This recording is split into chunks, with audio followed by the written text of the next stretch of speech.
नमस्कार, स्वागत है आपका। आप देख रहे हैं द न्यूज और मैं रानी गुप्ता आपके साथ। इस वक्त की बड़ी खबर सामने आ रही है। आपको बता दें कि एक बार फिर से कांग्रेस के नेता और राहुल गांधी के बेहद करीबी सैम पित्रोदा ने ऐसा बयान दिया है जिसके बाद एक बार फिर से बवाल मच चुका है और बीजेपी इस बयान को लेकर के एक बार फिर से हमलावर नजर आ रही है। आपको बता दें कि लोकसभा चुनाव को लेकर सरगर्मी अपने चरम पर है।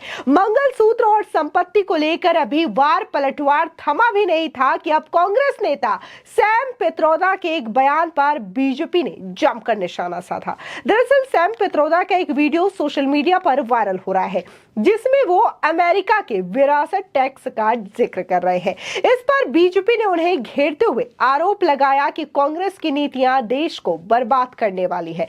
बता दें कि सैम पित्रोदा ने साफ तौर से जो अमेरिका का रूल है उसको यहाँ पर वकालत की है और कहा है कि अमेरिका में ऐसा कानून है जिसमें मरने वाले की 55% प्रॉपर्टी सरकार के पास जाती है और ऐसे ही कानून को लेकर के भारत में भी विचार किया जाना चाहिए। आपको बता दें न सिर्फ बीजेपी बल्कि कई सारे ऐसे पत्रकार हैं जो कि इस वक्त सैम पित्रोदा के साथ साथ पूरी की पूरी कांग्रेस पार्टी पर ही हमलावर नजर आ रहे हैं। दरअसल सैम पित्रोदा के बयान पर बीजेपी नेता अमित मालवीय ने पलटवार करते हुए वोटरों को कांग्रेस की योजनाओं को लेकर सचेत किया। उन्होंने social media site platform x पर लिखा, कांग्रेस ने भारत को बर्बाद करने का फैसला कर लिया है। अब सैम पित्रोदा धन पुनर्वितरण के लिए 50% विरासत टैक्स की वकालत करते हैं। इसका मतलब ये है कि हम अपनी सारी मेहनत और उद्यम से जो कुछ भी बनाएंगे उसका 50% छीन लिया जाएगा। 50% हमारे द्वारा भुगतान किए जाने वाले सभी टैक्स के अलावा वो भी बढ़ जाएगा अगर कांग्रेस जीतती है। इतना ही नहीं, बीजेपी के प्रवक्ता और अभी हाल ही में कांग्रेस पार्टी छोड़ करके बीजेपी में शामिल हुए जयवीर शेरगिल ने भी इस पूरे मामले पर जोरदार तरीके से हमला बोला। उन्होंने कहा कि धीरे धीरे करके कांग्रेस की एक एक सच्चाई सामने आ रही है। सुनिए जयवीर शेरगिल किस तरीके से कांग्रेस पर हमलावर है। नमस्कार। सत्य छुपाए नहीं छुपता। पहले कांग्रेस के मैनिफेस्टो ने और राहुल गांधी ने हैदराबाद की रैली में देश की संपत्ति को बांटने की बात की, लोगों की संपत्ति को बांटने की बात की। आज सैम पित्रोदा राहुल गांधी के अहम सलाहकार और पैरोकार कह रहे हैं कि अमेरिका जैसे हिंदुस्तान में कानून आना चाहिए जिसके चलते देश के लोगों की 55% संपत्ति सरकार छीन सकती है। अगर कांग्रेस को वोट देने का मतलब देश के किसान, देश की महिला, देश के मेहनतकश लोग अपनी 55% संपत्ति गवा बैठेंगे। सत्य तो ये है, एक तरफ प्रधानमंत्री नरेंद्र मोदी जी देश की प्रगति और उन्नति को सोने के पंख लगाने की बात कर रहे हैं, दूसरी तरफ कांग्रेस पार्टी देश के किसान, महिला और मेहनतकश लोगों की 55% संपत्ति छीनने की स्कीमें, तरकीबें बना रही है। मतदाताओं को सतर्क रहना चाहिए। कांग्रेस को वोट करना मतलब अपनी संपत्ति 55% से अधिक गंवाना है। आपको बता दें, दरअसल इंडियन ओवरसीज कांग्रेस के अध्यक्ष सैम पित्रोदा ने अमेरिका के शिकागो में कहा कि अमेरिका में विरासत टैक्स लगता है। अगर किसी के पास $100 मिलियन की संपत्ति है और वो जब मर जाता है तो केवल 45% हिस्सा ही अपने बच्चों को ट्रांसफर कर सकता है, बाकी का 55% सरकार द्वारा ले लिया जाता है। ये एक दिलचस्प कानून है। ये कहता है कि आपने अपनी पीढ़ी में संपत्ति बनाई और अब आप जा रहे हैं, आपको अपनी संपत्ति जनता के लिए छोड़नी चाहिए, पूरी नहीं आधी। ये जो निष्पक्ष कानून है मुझे अच्छा लगता है। इसी के साथ ही सैम पित्रोदा आगे ये भी कहते हैं, हालांकि भारत में आपके पास ऐसा नहीं है। अगर किसी की संपत्ति 10 बिलियन है और वो मर जाता है तो उसके बच्चों को 10 खरब मिलते हैं और जनता को कुछ नहीं मिलता। इसीलिए लोगों को इस तरीके के मुद्दे पर बहस और चर्चा करनी होगी। मुझे नहीं पता कि अंत में निष्कर्ष क्या निकलेगा, लेकिन जब हम संपत्ति के पुनर्आवंटन के बारे में बात करते हैं तो हम नई नीतियों और नए कार्यक्रमों के बारे में बात कर रहे होते हैं जो लोगों के हित में है, ना कि केवल धन्ना सीटों के हित में है। अब जिस तरीके से ये बयान दिया गया है सैम पित्रोदा की ओर से, आपने बकायदा उनका बयान भी सुन लिया है और इसी के साथ ही बीजेपी नेता किस तरीके से हमलावर है ये भी आप देख रहे हैं। कांग्रेस गरीब विरोधी पार्टी है, पिछड़ा विरोधी पार्टी है, दलित विरोधी पार्टी है, आदिवासी विरोधी पार्टी है, महिला विरोधी पार्टी है, गरीब विरोधी पार्टी है। और इस पार्टी का जो असली चरित्र है उसे माननीय प्रधानमंत्री श्री नरेंद्र मोदी जी ने उजागर कर दिया।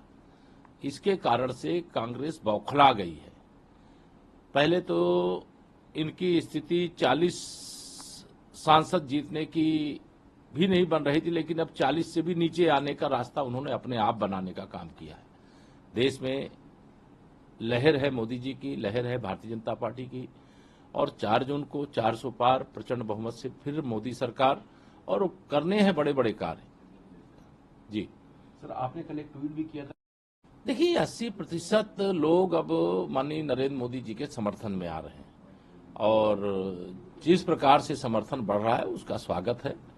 और जो एक बहुत छोटी संख्या है जो मोदी जी और भाजपा के विरोध में है, लोकतंत्र है, वो विरोध में रहें, लेकिन 80% भाजपा का है, 20% में सपा बसपा कांग्रेस है। लेकिन इन सब के बीच में कई सारे ऐसे पत्रकार हैं जो कि सैम पित्रोदा और कांग्रेस की निंदा करते हुए भी नजर आ रहे हैं।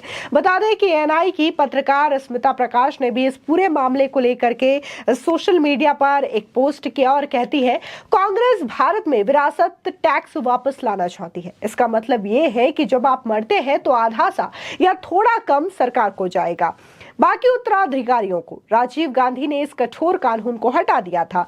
अब उनके मित्र कहते हैं कि शायद ये पुनर्विचार करने लायक दिलचस्प कानून है। वहीं पत्रकार सुशांत सिन्हा कहते हैं कि राहुल गांधी के खास सैम पित्रोदा जी को सुनिए, इनके दिमाग में तो कुछ और ही खतरनाक चीजें चल रही हैं। जिंदगी भर मेहनत करें आप, परिवार के लिए पैसा जोड़ें, और आप और आपके मर जाने पर आधा पैसा सरकार लेकर दूसरे को बांट दे। यह अमेरिकी विचार पसंद आ रहा है इन्हें। भगवान जाने सत्ता में आए तो क्या क्या करेंगे।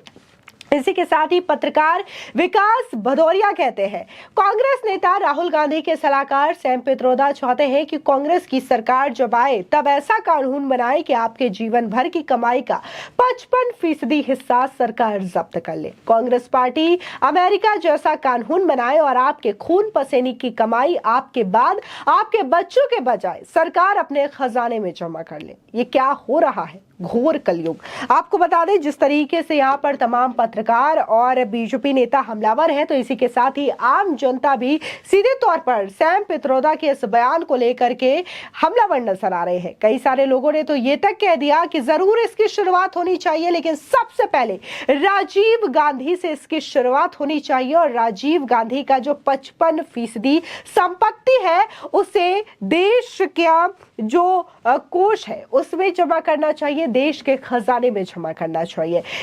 देखिए, सैम पित्रोदा का जो बयान है वास्तव में ये कांग्रेस पार्टी की जो अंदरूनी रणनीति है उसका हिस्सा है। मुझे लगता है ऐसे समय में बयान आया है जब देश में इस बात की चर्चा चल रही है कि कांग्रेस पार्टी लोगों की गहनों की, संपत्ति की जांच कराकर उस पर कब्जा करेगी, उसको डिस्ट्रीब्यूट करेगी, और ऐसे लोगों को डिस्ट्रीब्यूट करेगी जिन लोगों ने हमेशा हिंदुस्तान को तबाह करने का काम किया है। हम इसकी घोर निंदा करते हैं, और देश की जनता आने वाले समय में कांग्रेस पार्टी को इसका खामियाजा जरूर भुगताएगी। इतना ही नहीं, जिस तरीके से लगातार चुनावी मौसम है, बार पलटवार का सिलसिला जारी है, जहां पर राहुल गांधी ये कहते हैं कि आपकी संपत्ति का सर्वे किया जाएगा, उसके बाद उसे बराबर हिस्सों में बांटा जाएगा, तो वहीं अब सैम पित्रोदा का ये बयान जाहिर तौर पर कांग्रेस पार्टी की मुश्किलें बढ़ाता हुआ नजर आ रहा है। क्योंकि पहले से ही जिस तरीके से राहुल गांधी ने बयान दिया है प्रॉपर्टी सर्वे को लेकर के, इस पूरे मामले को लेकर के, न सिर्फ बीजेपी बल्कि प्रधानमंत्री मोदी भी हमलावर नजर आ रहे हैं, और कई सारे रैलियों में राहुल गांधी के इस बयान का जिक्र कर रहे हैं। ऐसे में एक बार फिर से सैम पित्रोदा के द्वारा ये जो बयान दिया गया है, जाहिर तौर पर इस बयान से कांग्रेस की सिरदर्दी और भी ज्यादा बढ़ने वाली है। फिलहाल इस पूरे मामले को लेकर के आपकी क्या राय है, हमारे कॉमेंट सेक्शन में जरूर बताएं। धन्यवाद। देश में मैं आपको बता रही हूँ कि जिस तरीके से राहुल गांधी जी बोल रहे हैं कि महिलाओं का सोने का भी माप तोल होगा, किसके पास कितना सोना है, और आम लोगों के पास किसके पास कितनी प्रॉपर्टी है, और उसका भी हिसाब किया जाएगा। अगर हद से ज्यादा होगा तो वो बाकी लोगों में बांट दिया जाएगा। इस देश में नई प्रथा आ रही है, संविधान को खत्म करने की कोशिश ये हमारे कांग्रेस के लोग कर रहे हैं, क्योंकि मेहनत की कमाई आम लोगों की अगर उनकी मेहनत की जिंदगी भर की कमाई अगर दूसरों में बांट दी जाएगी तो मुझे लगता है कि आम लोग जो खून पसीने से अपनी संपत्ति और अपना सोना, अपना घर, अपना बार बनाते हैं, मुझे लगता है ये सब चीजों में कांग्रेस जिस तरीके से पेश कर रही है कि हुकुमशाही आने वाले समय में वो कांग्रेस और राहुल गांधी जी करेंगे। ऐसा हमारे देश में तो सिर्फ हमारे बाबा साहब अम्बेडकर के संविधान से हमारा देश चलेगा। ये कितना भी कुछ बोल लें, पर जब तक मोदी है तो मुमकिन है। और ऐसा कोई भी सामान्य व्यक्ति का न ही प्रॉपर्टी काउंट होगी, न ही सोना काउंट होगा, न ही उनके जितने एसेट है उनकी जिंदगी में उन्होंने खून पसीने से कमाए, एक को भी धक्का हमारे मोदी जी नहीं लगने देंगे।